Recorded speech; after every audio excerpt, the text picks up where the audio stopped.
Jamshidga keling. Yo'nalish bo'yicha. Zulman sal kechroq keldim, savolingizni qaytarib olasizmi tezroq? Savolim Koreyaning ichidagi o'rganayotganlarimizdan O'zbekistonga qaysi yo'nalish bilan insonlarga eng foyda keltiradiganini olib kelganimiz yaxshi. O'zbekistonda asl yo'nalish eng kamyob.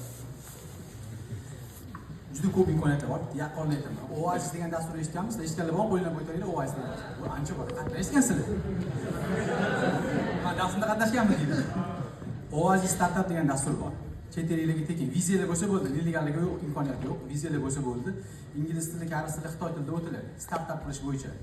Shunchaki universitet professorlari o'tmaydi. Mana doim ko'rsataman. Smartfonda galereyani ochasizlar rasmni. Chap tomonga, o'ng tomonga qilsa nima bo'ladi? Oldiga keyingi rasm o'tadi, to'g'rimi? Mashina kim ixtiro qilgan bilasizlarmi? Koreys fuqarosi ixtiro qilgan. Bu necha milliard qurilmada ishlatiladi bilasizlar dunyoda. Bitta shu ixtiro shuni ish pul topgan, $5 million topganda, shunaqa odamlar shu darsni o'tadi. Mana shu odamlar dars o'tganda aytganki, ixtiro qilishni o'rgansa bo'ladi.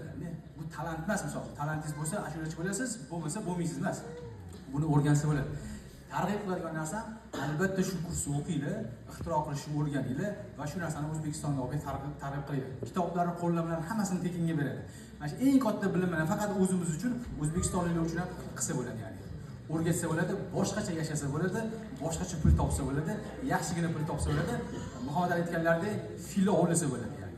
Filo o'lasa bo'ladi va bu o'tadigan domlalar eng asosiysi, yana bir aytaman, shunchaki professor emas, bir nechta ixtironi qilgan odamni dars o'rgatadi va o'rgansa bo'ladi. Mana shuni tavsiya qilgan bo'lardim hammaga.